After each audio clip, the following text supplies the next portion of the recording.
Vamos a continuar con el tema de comunicación celular. Ustedes ya hicieron su actividad de inicio donde identificaron los conceptos más importantes de la comunicación celular. Entonces nos tiene que quedar claro que este proceso es súper importante. ¿Por qué? Porque gracias a la comunicación que se da entre todas las miles de millones de células que tenemos en nuestro organismo, nosotros podemos vivir y funcionar.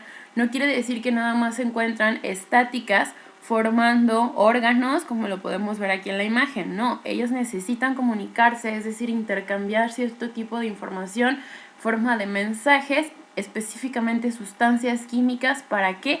Para que cada uno de estos órganos pueda llevar a cabo sus funciones específicas. Acuérdense que todos los órganos están conectados, todos los sistemas están conectados y, de hecho, el sistema principal que rige el funcionamiento de los demás órganos, pues es el sistema nervioso. Entonces, también acuérdense que hay células específicas, células especializadas que se llaman neuronas, que se encuentran aquí en nuestro sistema nervioso, y ellas son las que se encargan de procesar la información, mandar. ¿Se acuerdan lo que les expliqué de irritabilidad en el tema de características fundamentales de los seres vivos? Pues entonces vamos a ver aquí cómo este proceso de estímulo-respuesta afecta en el comportamiento de cada una de las células, cómo intercambian esta información. Ok, entonces quedamos que la comunicación celular va a ser el proceso por el cual las células van a transmitir información. ¿Esto con el fin de qué? De promover o modificar respuestas en otras células. Entonces, yo como célula le paso la información a la otra y siempre cuando esta célula receptora reciba ese mensaje, va a tener un cambio no individual. Obviamente estamos hablando de un cambio en el conjunto de células de este tejido que forma un órgano en específico. Y esto es bien importante, ¿por qué? Porque la supervivencia de todos los organismos pluricelulares depende de la sincronización de estas células en cada uno de los tejidos que formen, y cada uno de estos órganos pues va a formar sistemas. Entonces así sucesivamente nosotros vamos a poder ver este proceso de armonía, de simbiosis, gracias a ¿qué? A la comunicación celular. Entonces vamos a ver específicamente qué tipo de respuestas yo espero obtener en las células que reciben los mensajes. ¿Para qué? Para que cada una de estas funciones que se dan a cabo en todos los tejidos, de todos los órganos, de todo nuestro sistema, funcionen. Entonces, tenemos respuestas excitatorias, inhibitorias y moduladoras. Vamos a verlas de una por una.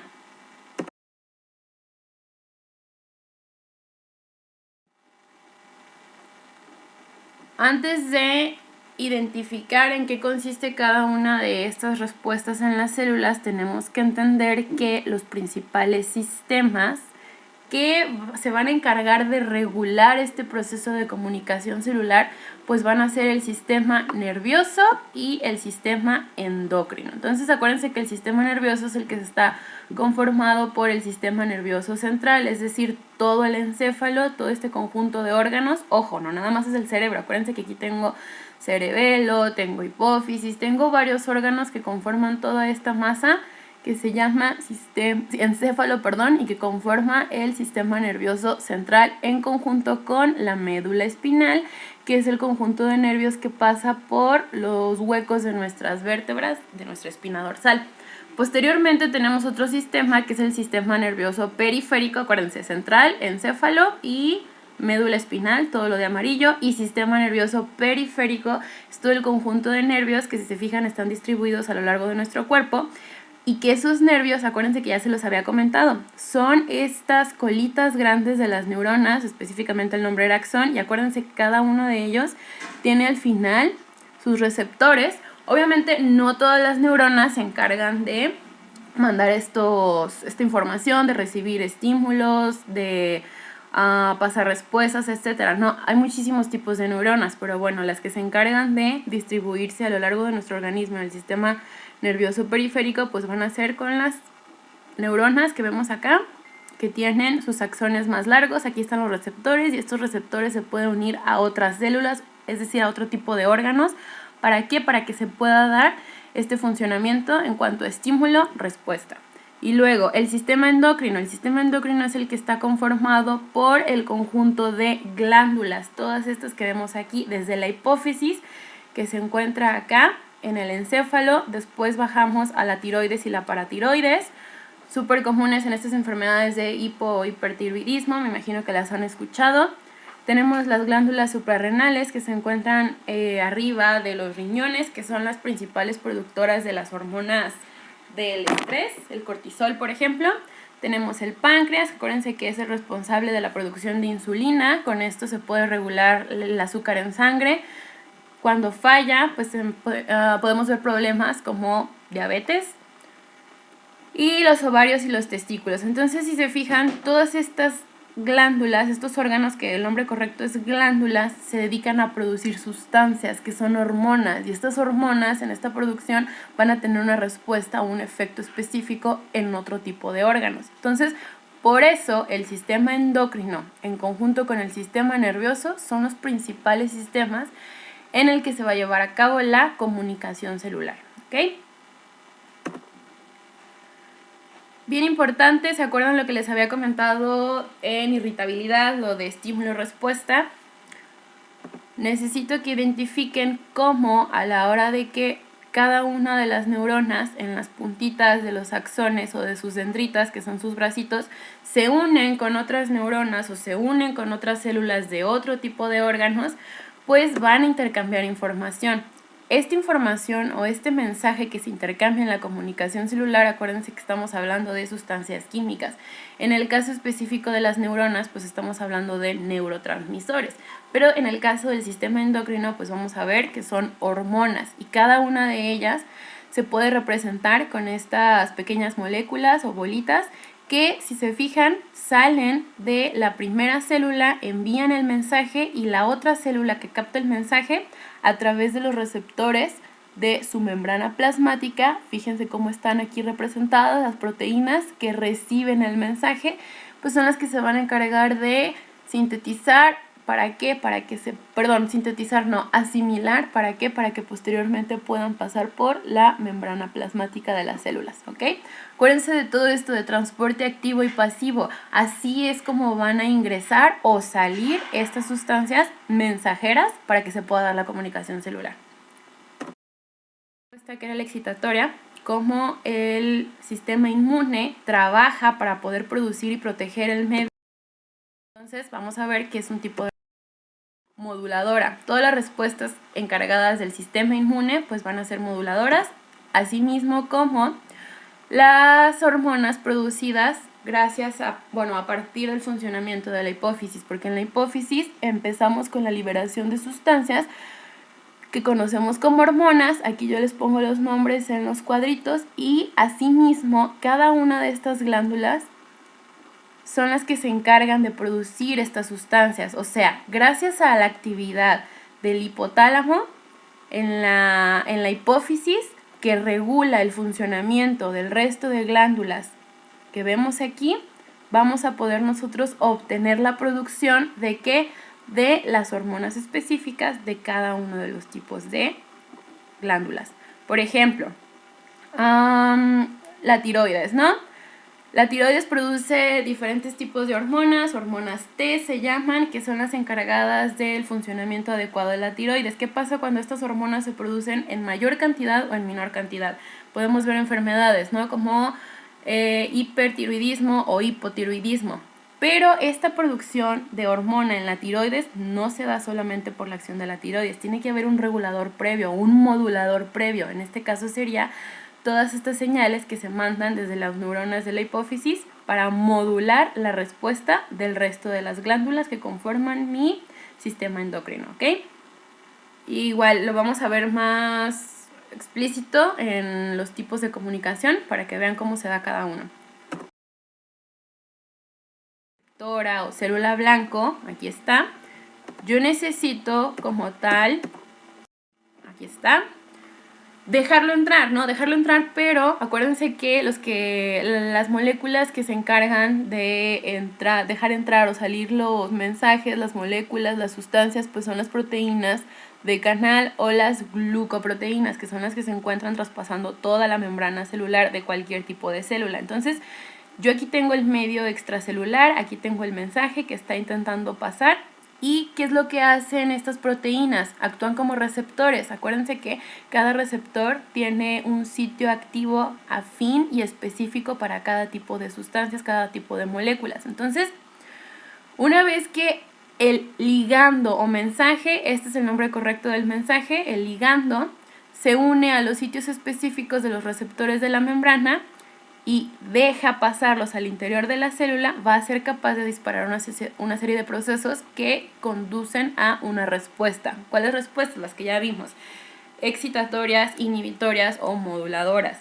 Entonces, si yo estoy hablando de una respuesta celular al interior de la célula, estamos hablando de una serie de reacciones bioquímicas intracelulares que se dan gracias a través de las enzimas. Acuérdense que las enzimas son otro tipo de proteínas que se encargan de acelerar o de ayudar a que una reacción química se dé.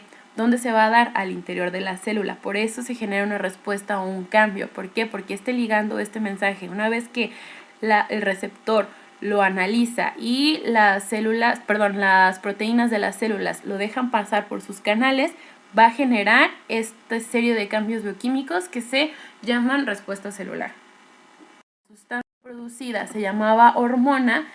En la nerviosa, el mensaje o sustancia producida se va a llamar neurotransmisor, ¿ok?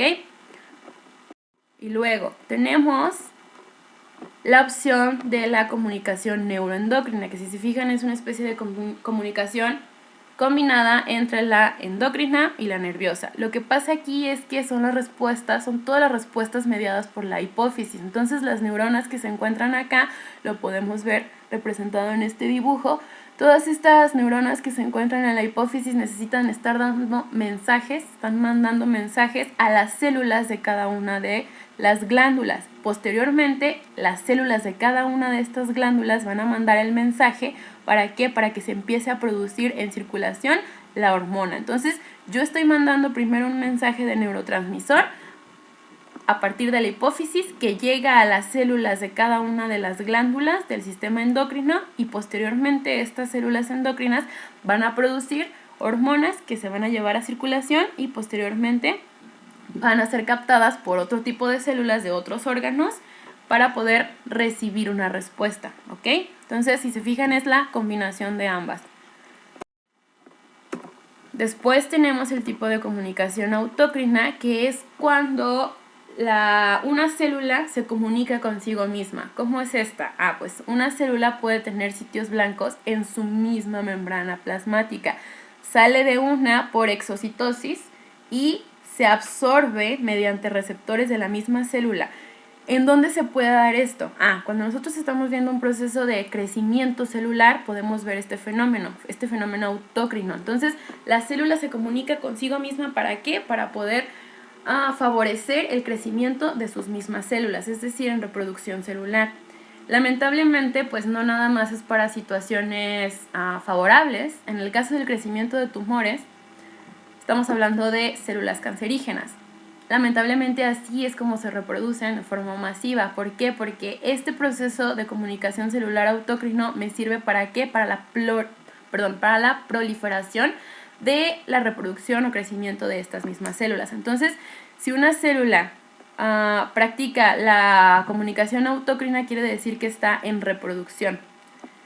Si se fijan, los sitios blancos de la misma célula se encuentran distribuidos alrededor de la membrana plasmática. Entonces, el tipo de receptores, el tipo de proteínas receptoras que se encuentran en la membrana son muchísimos. A lo mejor en los dibujos se puede ver como si fuera 2 o 3 tipos, pero no.